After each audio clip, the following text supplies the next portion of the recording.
Hi అండి, welcome to Prasanna cooking blogs. ఈరోజు మరొక వీడియోతో మీ ముందుకైతే వచ్చేసాను. మటన్ కర్రీ నేను చేసే విధానాన్ని నేను మీకు చూపించబోతున్నాను. నేనైతే 2 కేజీల మటన్ అయితే తీసుకున్నాను. 1 టీ స్పూన్ పసుపు అయితే వేసి 2 టీ స్పూన్ కారం కూడా వేసుకుని 1 టీ స్పూన్ సాల్ట్ వేసి బాగా కలుపుకొని పక్కన పెట్టుకోవాలి. తర్వాత స్టవ్ వెలిగించి గిన్నె పెట్టుకొని ఆనియన్స్ అయితే మగ్గించుకోవాలి.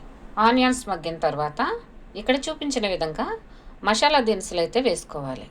ఈ మసాలా దినుసులు వేసుకోవటం వలన మటన్ కుక్ అవుతుండగా మంచి స్మెల్ అయితే వస్తుందండి. ఇప్పుడు మటన్ అయితే వేసేసుకొని బాగా కలుపుకోవాలి.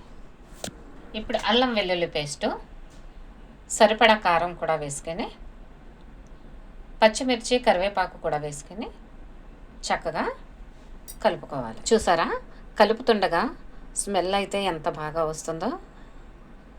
ఇప్పుడు సరిపడా ఉప్పు కూడా వేసుకుందాం.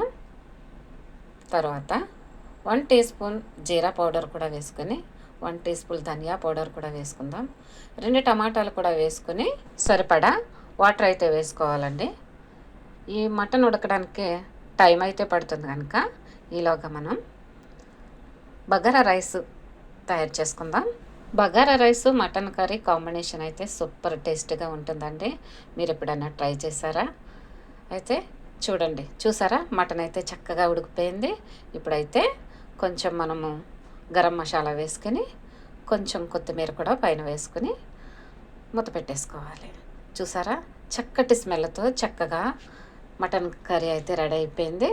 దానికి కాంబినేషన్గా వైట్ రైస్తో కానీ బగారా రైస్తో కానీ తింటే సూపర్గా ఉంటుందండి టేస్ట్ అయితే. మరి మీకు నచ్చితే ట్రై చేయండి. అలాగే నా ఛానల్ని చూస్తున్నవారు నా ఛానల్ లైక్ చేయండి, షేర్ చేయండి, సబ్స్క్రైబ్ చేసుకోండి. Thank you.